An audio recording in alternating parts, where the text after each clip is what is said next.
friends. I'm Susie Botello of the SBP Podcast Mobile Filmmaking. You're listening to episode 190. How's your summer going? How is your summer really going? Guys, it's hot. I don't know exactly where you are, but I'm imagining that where you happen to be, it's pretty hot. And you know what's good to do when it's hot? That's right. Get your phone and document it. Make videos. Don't get bored. Don't sit around and just sweat. Just actually get creative. Create things. Make something. One of the things that I'm doing tonight, even though it's also very hot, I'm getting creative. And I've got a wonderful guest for our show. His name is Pruitt. You may remember him. He's been on our show a few times, and I invited him to come back to the show. It's been quite a while since he was here. He's one of the judges for the International Mobile Film Festival in San Diego, and he's actually done that for us a number of years now, like seriously. So I thought I'd invite him to come to the show and share how his summer is going. And, oh, by the way, he's also an expert with videography and photography and all that great stuff. But you know what? I'm going to let him introduce himself to you just to share with you where his expertise comes from. And we're going to discuss some topics that are of interest to you as smartphone filmmakers. And just so you know, he's an Android guy when it comes to phones. So, are you ready to go? Let's go and talk to Ant.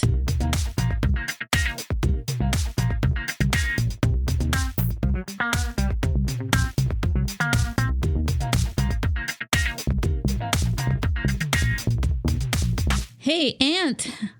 It's been forever and ever and a day. How are you? I am unbelievable, Miss Susie. What about you? Oh, I'm doing great. You know, I know you and I are... a few feet apart? Are you in Orange County? Where are you now? Definitely not Orange County. Y'all can stay down there in the south part of California. I want no part of that. I'll visit Southern California, but I'm not living there. Nope. Well, if you're gonna visit Southern California, you got to come over to San Diego because we got the best fish tacos. So you say. In the world. So you say. Yeah. I am the unofficial fish taco ambassador of San Diego. Guys, I invited Ant to come on the show to share some really cool news with you. News being how, it's been a while since we last talked. Mm-hmm. And you were a judge. You're one of the judges for our film festival. Mm-hmm. And I just shared that with everybody, but I couldn't remember how many years you've been a judge. I literally lost count. I don't know if you know how many years, but it's been quite a long time. I was thinking minimum 3, but it's probably more.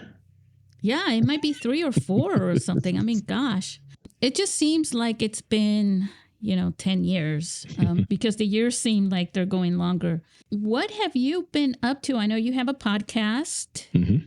And you're still doing the photography, you're still doing the videography, you're acting, you're modeling. We're going to put air quotes around all of that. Put air quotes around all of that. I'll just be real with you here. Stuff has been so slow, man, in the creator space, and it is so frustrating.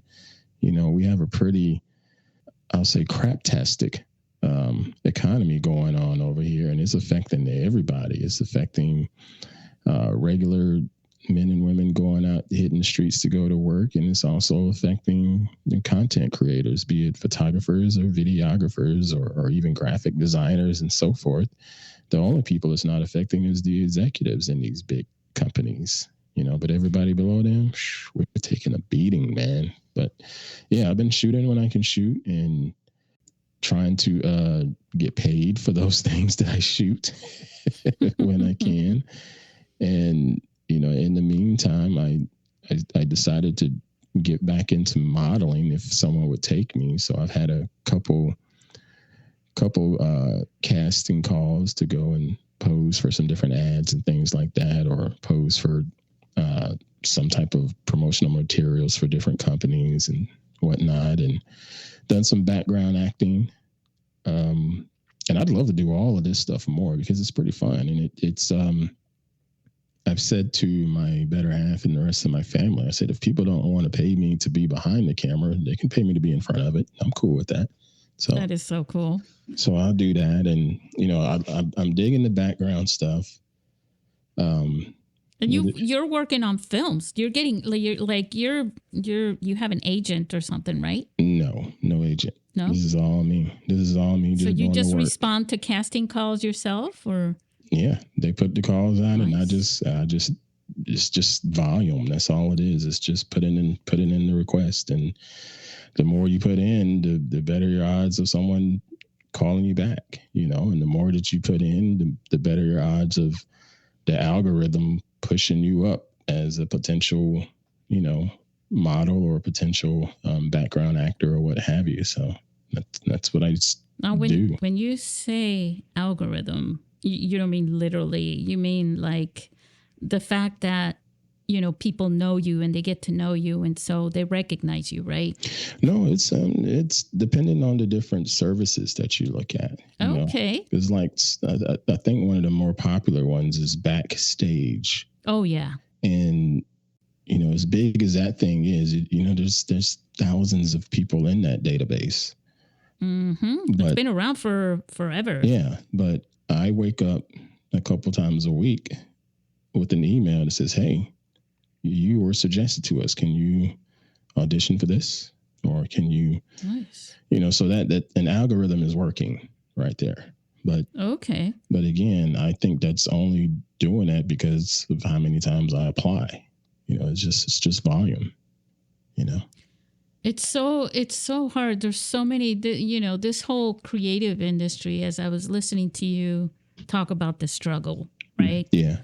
It's always been like that, you know, and then during the pandemic, the content creators, you know, just sort of rose in a way. Yeah.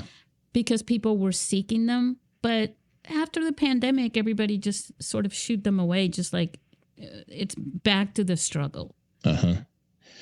You know, and for me, I can't speak for anybody else, but prior to the pandemic, it was a lot easier for me. Mm-hmm. And then when the pandemic happened, I sort of laughed to myself because a lot of new creators popped up. People decided, you know what, since we're stuck at home, I'm going to start making bread. Or since we're stuck at home, I'm going to start vlogging and stuff like that. And when it happened, I was like, well, this is the same shit I've been doing for the last, 10 years or so. So this is nothing new to me. And so I was very comfortable in it. And it was fairly easy to make connections with people because of my comfort level and be able to advise people on this or that. And, if you want to get into doing this, if you want to get into podcasting, these are some of the tools that I would use or would recommend for people just getting started. There's a lot of conversations like that happen. And then, as you said, post-pandemic, things started to change. It's unfortunate, but that's business, man. It's riding a wave. It's like one generation going through like 5 generations of changes, at the same time in the creative industry. It just kind of like, it just feels so harsh though for creative people because it's like, artists and creators, there's a lot of disrespect, for it, but there's also a lot of need and a lot of want. A lot of companies need that, but they consider it like, oh, these people are just being creative. They're playing around and we don't have to pay them much. Yeah, that's the unfortunate thing. It's always been like that. Yeah, people don't take us seriously. I've always said, if I can get you on a Zoom call, I got you. And it tends to work. It tends to work. If I can get you on a Zoom call with me, I got you. And you'll see how serious I am, because you're going to see, I have a set. I have a nice camera. I'm going to be speaking into a microphone. I'm not going to have a bunch of weird, blurry background crap. And every single time I've gotten on a Zoom call with a potential client or potential prospect, I've hooked them. And the first thing they said was, "Wow, look at your camera. Wow, look at listen to your voice." And that meeting lasts 10, 15 minutes, and we get a deal. And it's so worth it, right? Because that's in a way, that's half your selling point. Yeah. And they see that I'm serious enough to do a Zoom call and not look like I'm on a laptop with the camera going straight up my nose, looking at my sinuses. You know, that stuff matters, you know. It does. And no one wants to really look at that for more than like 5 minutes anyways. Right. They see that I'm serious. So they say, well, he'll take our project seriously too, you know. Yeah, that happens to me with a lot of the video podcasts out there, where it's like these guys are putting so much work into producing video, but then it looks like that. It's just Zoom calls with like, you know, they just don't look good. And it's just talking heads, call them the Brady Bunch style thing. My podcast, it is total overkill. I do video, and I don't have to do video. I shouldn't do it. It is actually a shit ton more work I'm putting and up myself. Takes up a lot more space on servers, and it's editing takes more memory from your. It takes so much more effort on my end, you know, and it's total overkill. And maybe one day I'll stop doing that, but there's no reason for me to have 3 cameras in here for my podcast.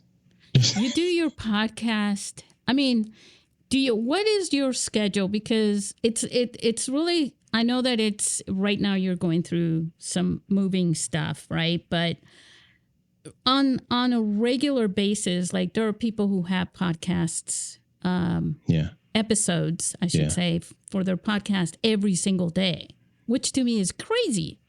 You know, I do one once a week for the most part, and it is work, but I do like to be consistent because I think it's important, and I like the listeners to know, hey, every Tuesday, Fish Taco and Susie's podcast.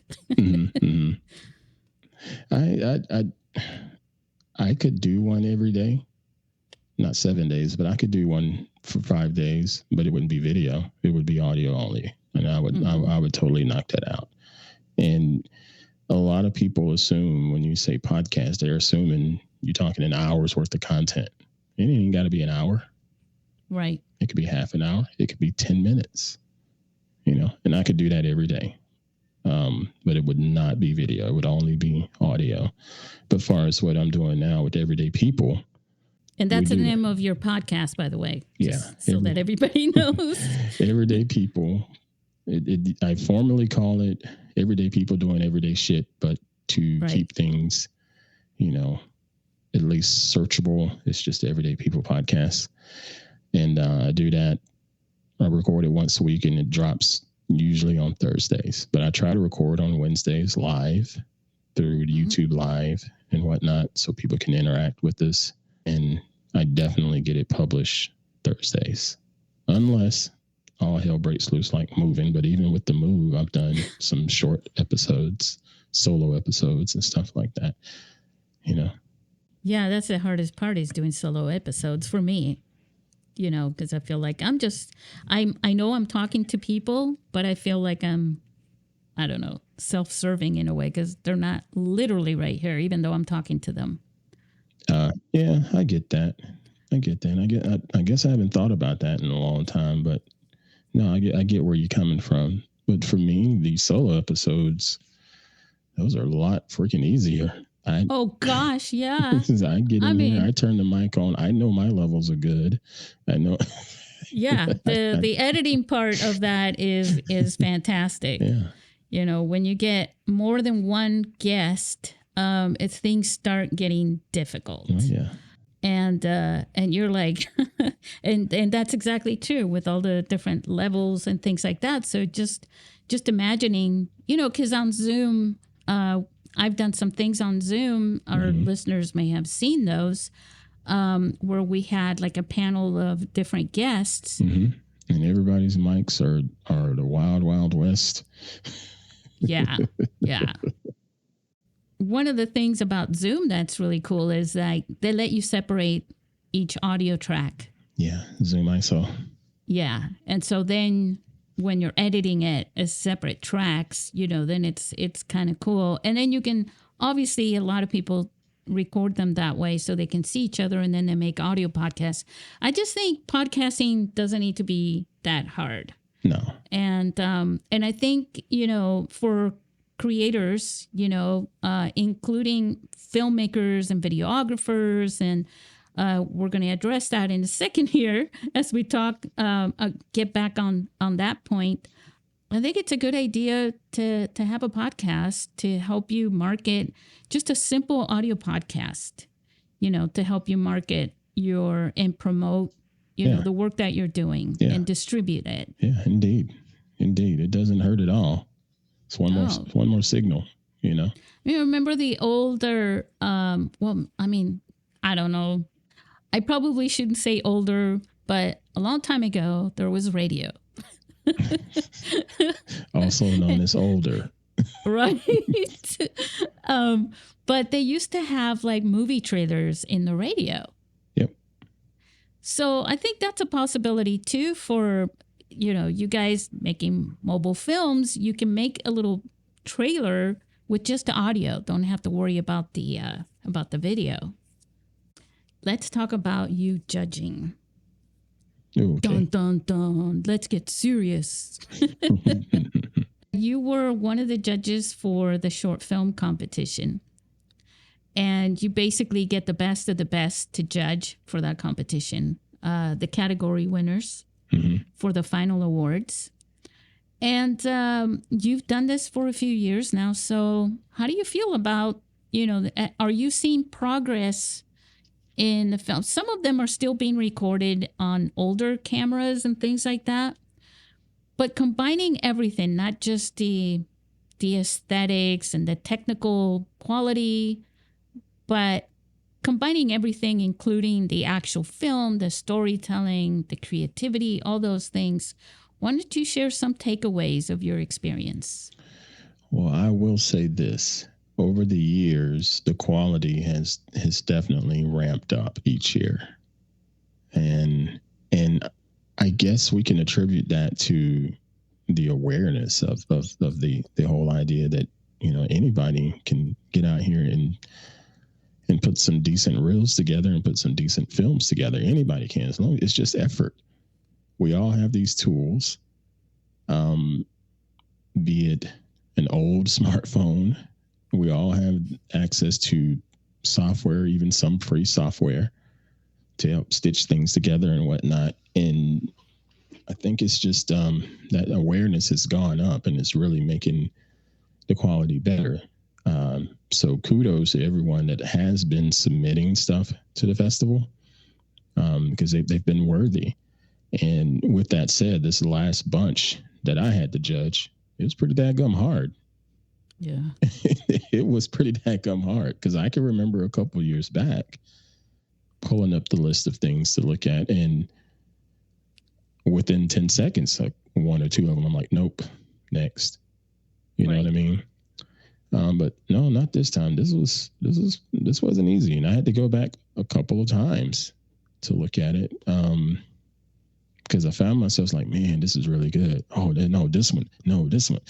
And I had to, so I had to stop and just go back and look at them again and really try to turn off the fan side of me, and turn into more of the, if I were teaching a class, how would I go about bringing this information to the students, presenting this information to the students as a teachable moment? And that's how I did my judgment. Yeah, you have to go from it. You have to wear a different hat each time you see it or watch it. Yeah. But I also consider sound to be a big player on, but all of them, by the time they got to you, had pretty decent sound. Yeah, they do. And, excuse me. And just the fact that people are even, and I'm not saying far as sound, people are saying, let's use a good mic. No, I'm talking beyond that. I'm talking about sound design. Yes. And the fact that, excuse me, where's the frog around here in my throat? Apparently, it's summer. It's the weather. Good grief! But yeah, people are actually considering actual sound design, and really helping to enhance what's being shown on the screen, because your eyes are pretty strong sensory mechanisms. But man, when you hear something or feel something, physical touch, those things definitely hit you right in the soul. I mean, it's connected. Yeah. Our senses are all connected. Sometimes people forget about that. They think they put them in different compartments. Yeah. It's like, you watch here's movies, the sound, here's the video. You watch a movie and take out all of the Foley, take out all of the score, and just listen to the dialogue. It doesn't hit the same. Mm-mm.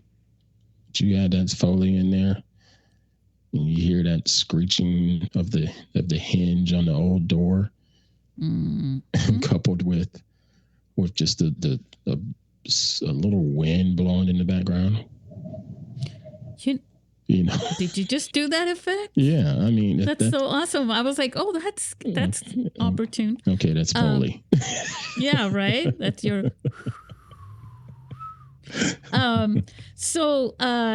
Yeah. I mean, when you watch a film, a lot of times people are thinking time, production. Let's do it. Let's go. And they're thinking that way when they're creating their shot list, right? I want to get to the point, because the time limit, right? You have a time limit, and a lot of times you realize that you're going to put it into specific, film festivals, right? And film festivals tend to have different time limits. And that if you have a film that's like 23 minutes long, it's going to be harder for that film to get accepted in film festivals, because they like shorter films, usually around 15 minutes, or feature films, right? And so you're thinking like that, and here you go, you got all these shots going through, and you forget about the beginning. You're setting up the story. You're bringing people into the story, meaning not just the concept of the story, but into that setting, into that space. So that's why in a lot of movies, like you were talking about The Wind or something like that, there's a lot of movies that the opening scenes are just setup scenes.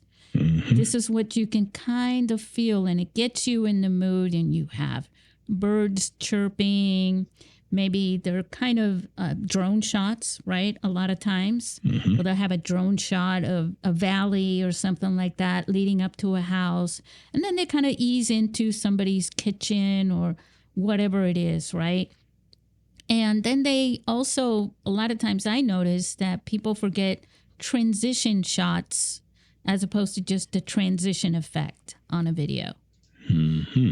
Where you can actually have somebody stirring sugar into a cup of coffee, say, at a coffee shop. And it's kind of like, and then it widens up into people going into the coffee shop. And then now you have the scene of a dialogue between two actors in a coffee shop. Just little things like that help with the timing of your film and your story. Because when you're reading a book, you picture things, right? Mm-hmm. In film, it's all done for you. And it's shaped by the director and the cinematographer. The filmmaker is shaping that.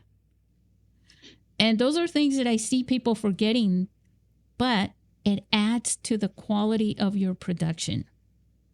Just having things like that. Yeah, it does. Are those things that you notice too? Or is it just, am I just the only weirdo? No, you're a weirdo, but it's not because of that. It's you notice it because of you have a full understanding of the whole craft and the process. And yes, average people, they won't know this until someone like you point it out to them. Mm-hmm. And again, that's why I said, as we started this conversation, I think it's just the idea that this is being more democratized and awareness has been raised so much more. It's becoming normal for people to want to figure out how to do a nice trailer, how to do good sound design, and storyboarding and stuff like that. People that never even thought about film, somebody that's an accountant during tax season. Mm-hmm. It's like, ooh, wait a minute, I do have this 2-year-old iPhone that still could shoot 4K and 24p, and wow, this video looks pretty good. Let me see if I can make a little sequence of me getting ready to go to work and work during tax season, and they will figure out, the whole storyline right there and craft it and put it together, and then they throw it in the iMovie because it's readily available to them right there. Right. So yeah, it's not that you're weird. It's just, like I said, the awareness has come up now. And I think what you said makes a lot more sense nowadays versus 10 years ago, saying that to quote unquote normal people. Right. Yeah. Because 10 years ago, people were far from being normal. Yeah. I mean, this whole point of mobile filmmaking, right? Mm-hmm. Because I've been in this for so long, where I know that there are listeners listening to this show, and some of them have never picked up a regular camera even. Yeah. I've taught mobile filmmaking workshops, in person, hands-on. And you were talking about the accountant. I had a dentist, mm-hmm. Come, and he wanted to make some videos of surgeries, dental surgeries and things like that for his company, his dentistry or whatever it's called. Yeah. And there's so many things like that. But, I also had people who, we handed a shotgun mic and a pole, and they were wearing headphones, and they're listening to it, and I could see them glowing, and I was like, what's going on? How are you feeling about holding this stuff? And they're like, I've never even held or touched a microphone in my life. And here they are doing it, and they're doing it to make a mobile film. And so what happens is, the more and more films that people make with their phone, just to connect us to it, your observation, a lot of times what's happening is that people are making mobile films, so many of them, that the easy part, the part that used to be hard, right? Getting started, mm-hmm. and learning the technology and the methodology and all those things, become easier. So instead of focusing too much on, I got to lock exposure, got to do the lock focus, I got to tracking, whatever it is, running apps, right? Connecting things, all those things become secondhand. You almost don't have to think about it. And instead you get to do the artistic part, which is the stuff I was talking about, right? With the storytelling and getting really creative with that. Like, what was the name of that movie? Rosebud, Orson Welles. Never saw it, heard of it. So he wanted to get the specific shot, right? And he couldn't get the camera low enough. I mean, they were giants, at the time. Those cameras were huge. So he dug a hole in the ground to put the camera all the way in the ground to get that shot. Brilliant. Right? Absolutely brilliant. Yes. And that was, there's another way you could do. You could raise the people, but whatever. It's probably a lot cheaper to just dig a daggone hole. But there's things like that are very creative, right? There's little tricks you play with distance through camera. And you only learn about those things when you're paying attention, because you're able to pay attention to it, because your mind is not busy thinking about all the little technical aspects of it. Yeah. Right. You know, one thing I mentioned in the intro is that you're an Android man. Yes, I am. You have an Android phone. Mm-hmm. And which brand would you recommend? And then which one do you have? And I'm talking about obviously for video and film. I would obviously go on the Samsung side of things. Samsung, like Apple, has figured out the secret sauce to appeal to the masses. I, on the other hand, I didn't like the Samsung phones, but they have definitely gotten better from a software standpoint. The operating system has gotten a little less cute. They used to put a whole lot of crap and bells and whistles and all kinds of weird sound effects. And, you would click on the icon to open up your mail and it would make this weird bubbly sound or some type of. So did it sound like a cartoon? Yeah. I'm like, anime why, or something? What grown ass man wants all of this on their phone? But that was Samsung appealing to the masses. And they've stopped doing that kind of stuff, but they've still figured out a way to make things still appealing for everyday people. On the other hand, I've been using the Google Nexus line of phones, which later turned into Google Pixel line of phones.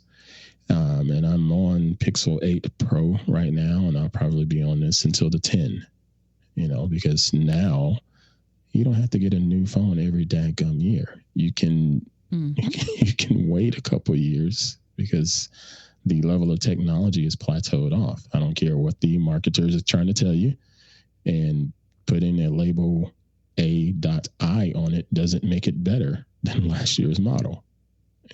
Steven Soderbergh shot a movie, and it wasn't with the latest iPhone, guys.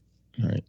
And so just think like that. Think about it like from a regular camera standpoint. Mm-hmm.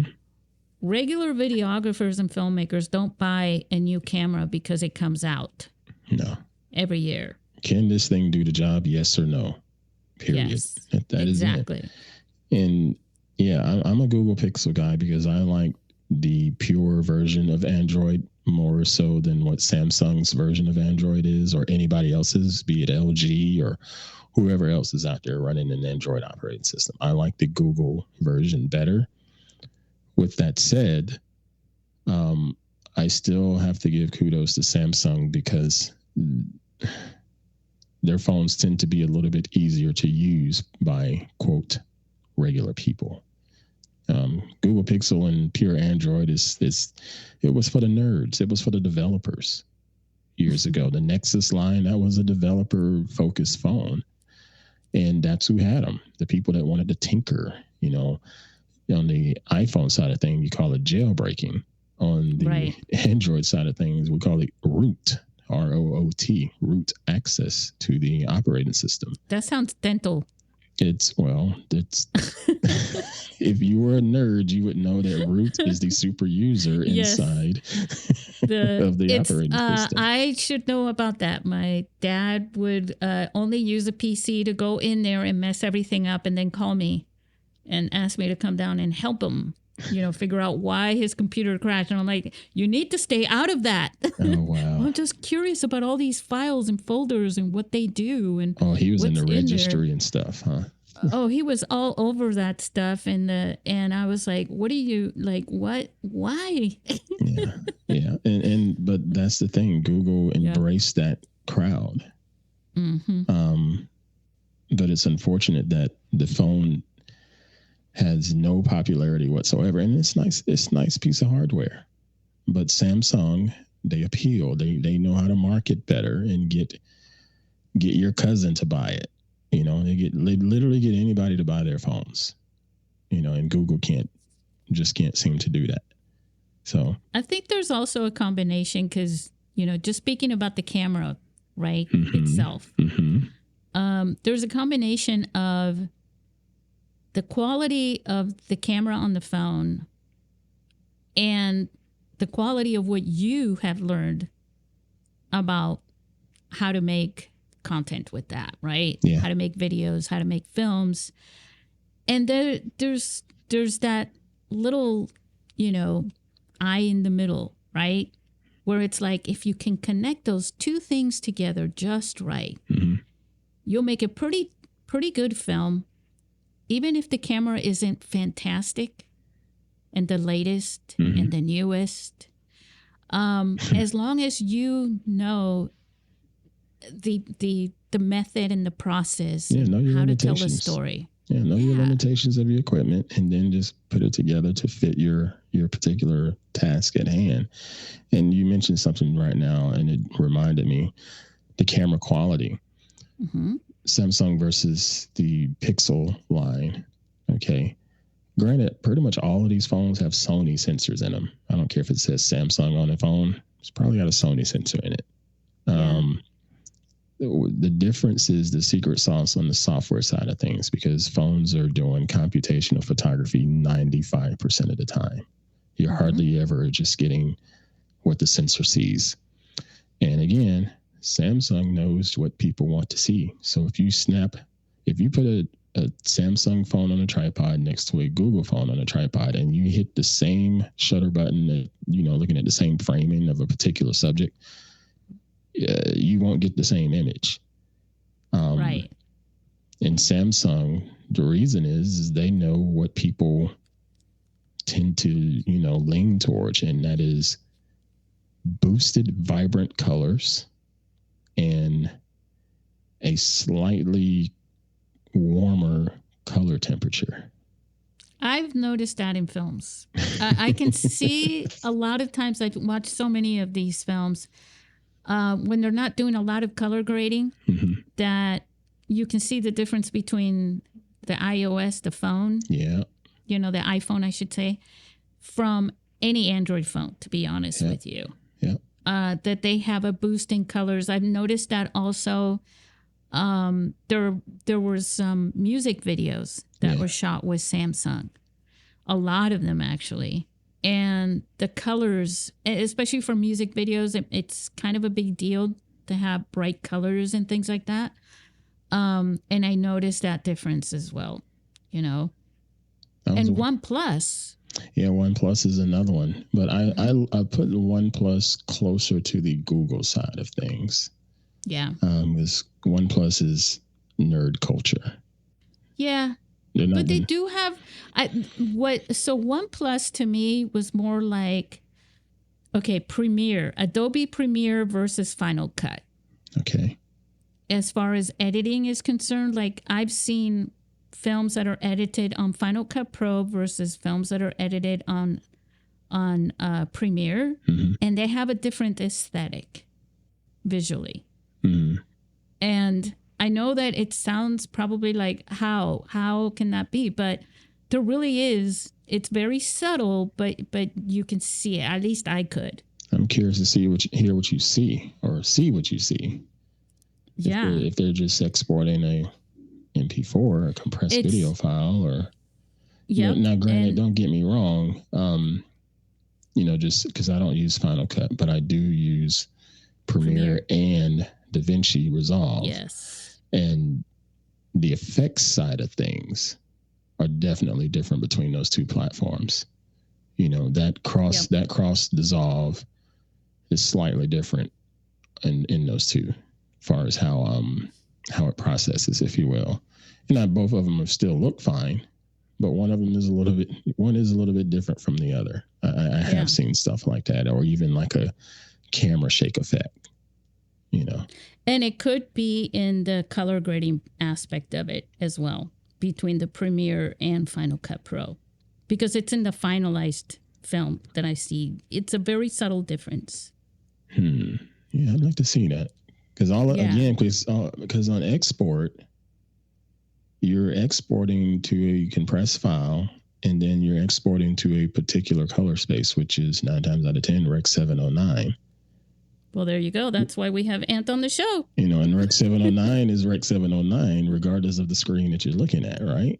Yeah. So. Oh, and that's another thing to consider too, right? Yeah. The different screens that you're watching films in, and most of us, on top of that, we're watching them streaming from something. Yeah. Usually YouTube, but whatever it may be, because there's also a difference of quality between Vimeo and YouTube. Yeah. As well. Different. Yeah. Yep.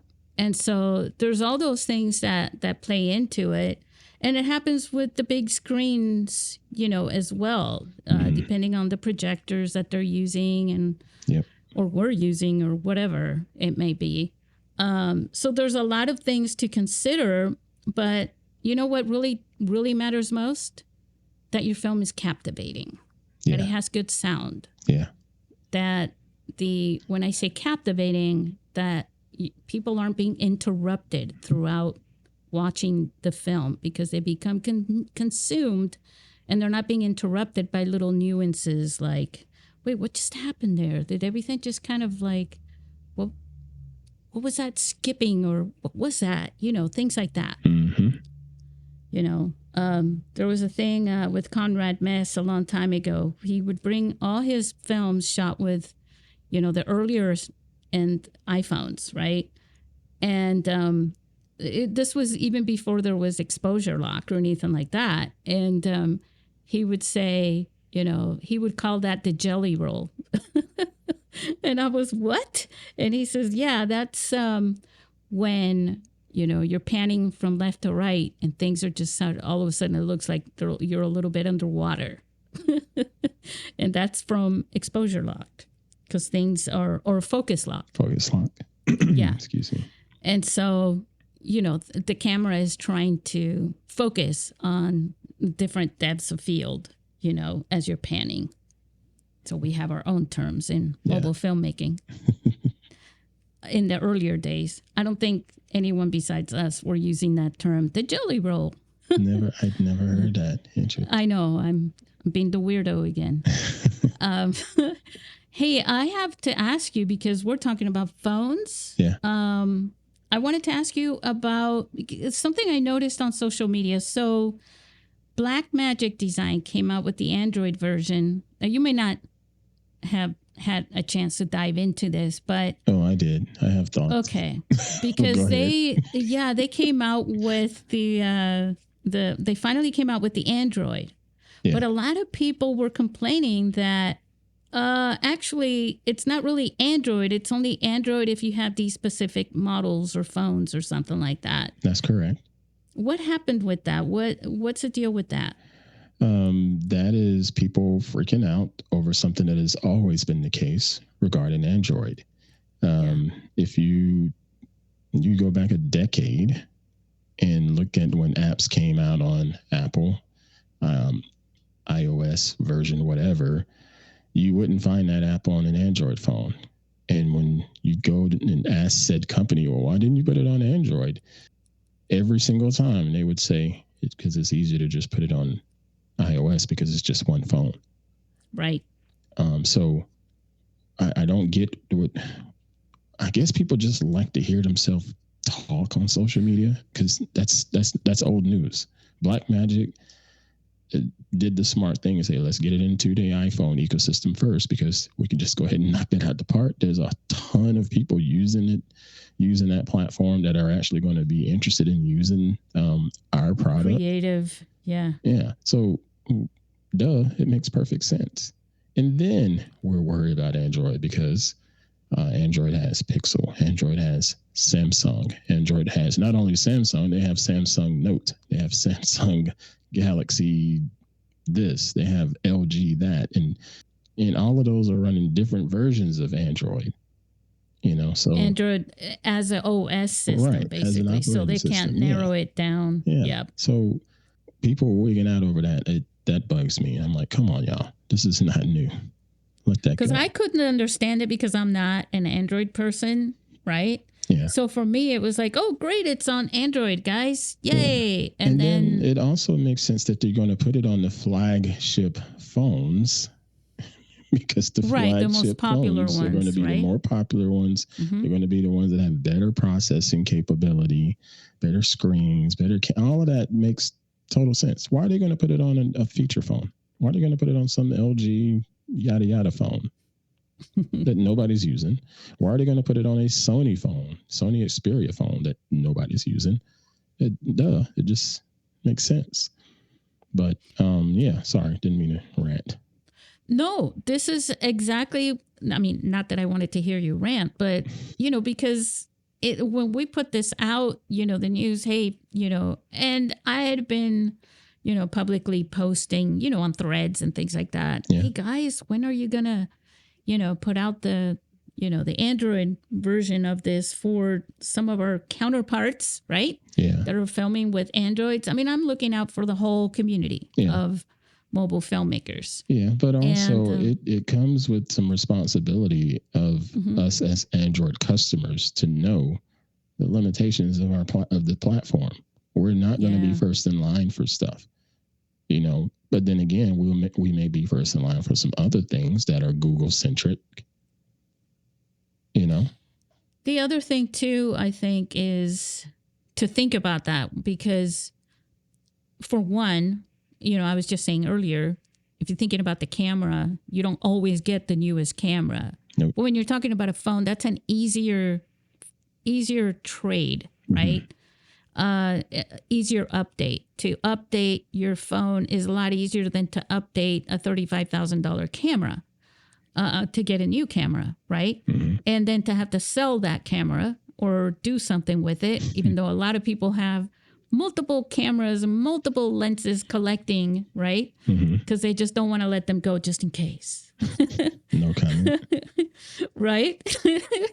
I mean, I have multiple iPhones myself, I found an iPhone 4S the other day, and it was so tiny.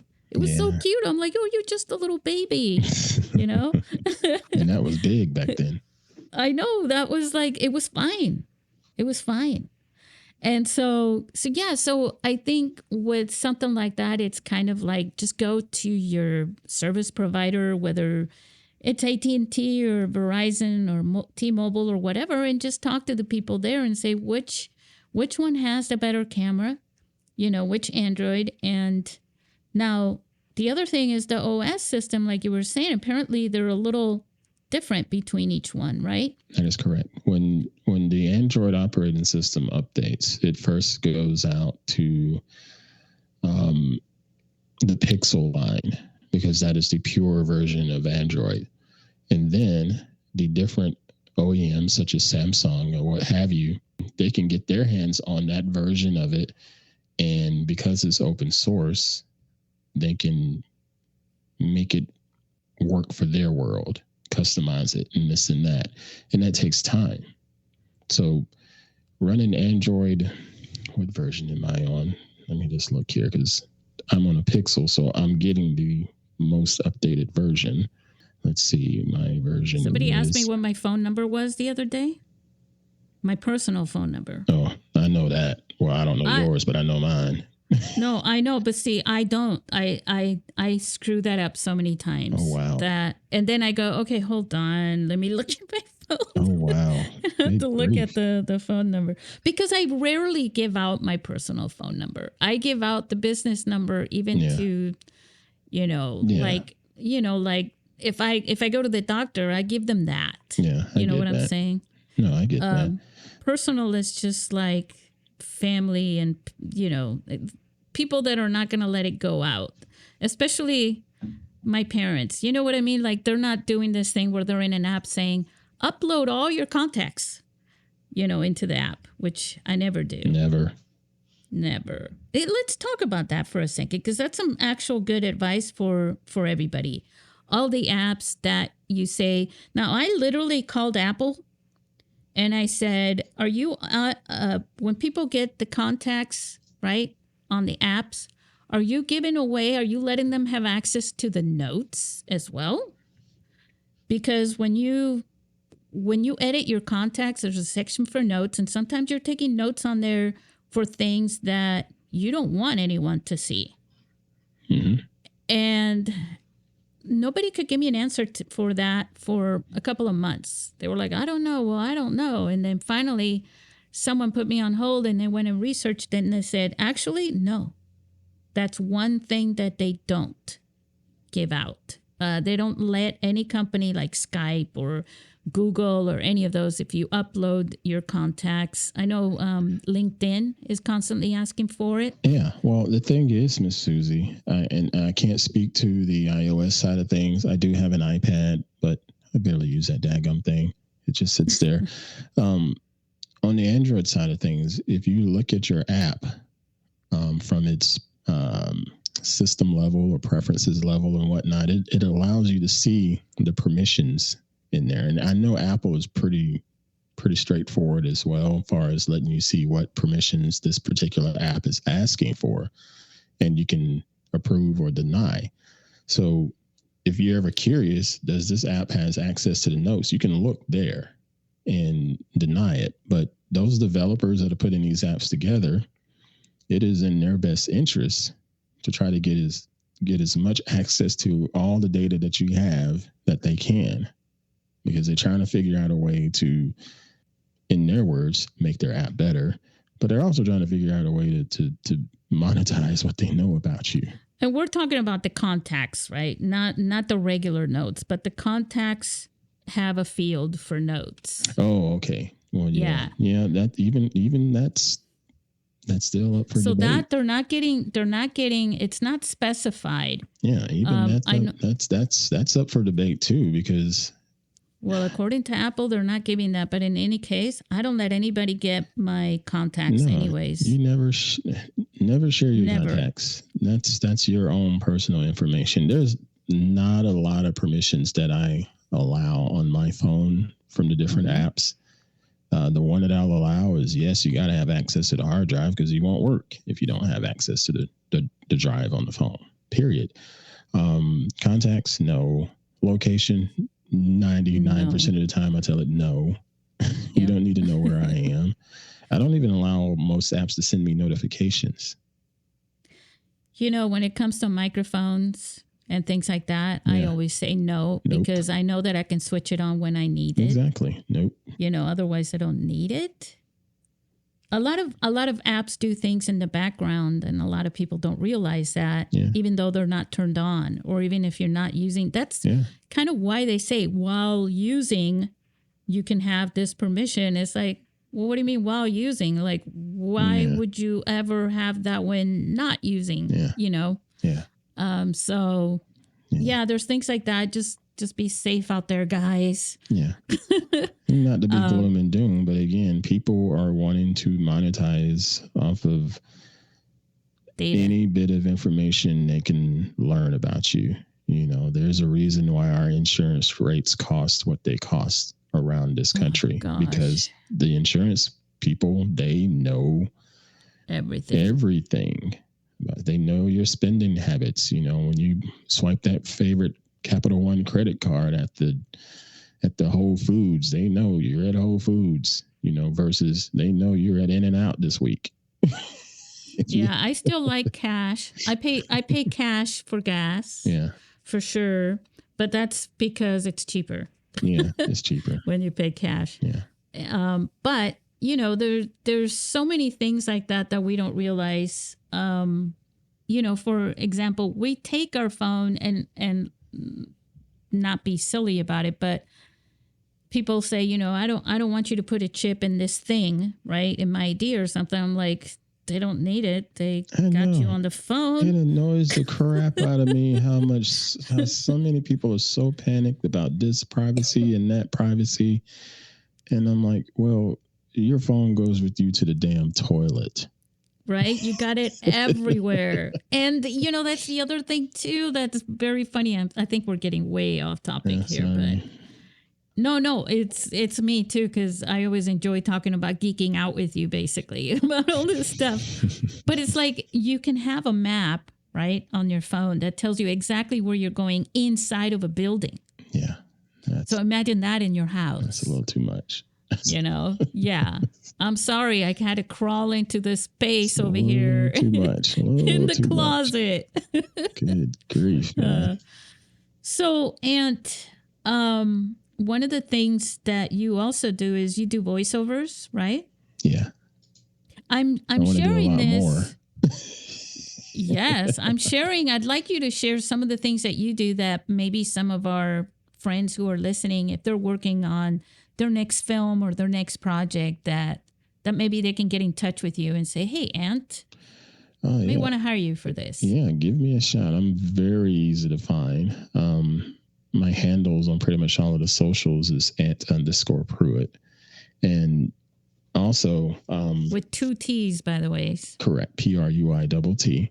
And also just Googling Ant Pruitt, I found it generally just pulls me up. I'm the bald black guy. If you just Google that, and it's worked out well for people being able to find me and look me up safely anyway. But yeah, I do voiceover stuff. Still auditioning for a lot of different things, and some things I've done, it's not public knowledge. A lot of it's been just sort of in-house stuff, and it's a lot of fun. I got decent equipment and can knock these kind of jobs out, and got the software for it. And if I'm in the right mood, I got the voice for it. Yeah. And you can act now too. No, I'm not an actor. Not an actor. Even if you're you're I mean, a poser. I can voice. I'm a voice. I can do fine with voice acting, but I'll never make the claim that I am an actor in front of the camera kind of thing. It just that those guys are skilled. Those folks doing that are definitely skilled, and I'm not there yet. We talk about mobile filmmaking, and I'm always surprised at the differences of the quality of the actors. Mm-hmm. Because there are films, like you got to watch a few this year, and the acting is pretty good. One of the things that attracts people to really dive into your film, consume them, captivate them as part of a story is the acting. Because if someone feels the emotion that is being portrayed by the character in a particular scene, you could ask them later, so what was in the background during this scene? And they won't even remember that. They may not even remember what room or if they were at a park or whatever. They just remember the emotion of that scene. Yep. And I think that's really important because most people, when they say this was a really good film, like I'm sure you've watched films. You love watching movies, and so do I. And there's been films that when they end, I'm like, damn, that was so good. And it's not like, oh, because, the color grading was good, or anything like that. It's because it held me, right? And it was very strong in the emotions that I felt. And it moved me. And it made me feel, like almost like real empathy for someone or a character that is very distant to me, right? Yeah. And that is the power, I think, that filmmaking has when it comes to storytelling, as opposed to other mediums and other formats. And the fact that you have a phone, guys, that you could just grab and start practicing to take that power into your hands, like literally, to do that to people, like that's pretty awesome. Yeah. And so, all right, we'll hire Ant to do voiceovers. Please and thank you. Yes, and photography. Please and thank you. Set photography also helps. And whatever you need, just look him up. Look, I've got your little bit of a rap sheet here. As I've said on a couple of my profiles, creator at large for hire. Yes. So tech professional, photographer, content creator, podcast host, you do. And then the list goes on. Also, just know that you can reach out to Ant just about always. He's very receptive to our mobile filmmaking community, and why he continues to be a judge. I hate to put you on the spot, but are you ready to be a judge again for 2025? Sure. Put me down. There you go. You guys, you heard it here. Wait a I minute, love we're recording? comebacks. Oh, shoot. Yes, right? Yeah, wait till I have you sign the contract. No, just kidding.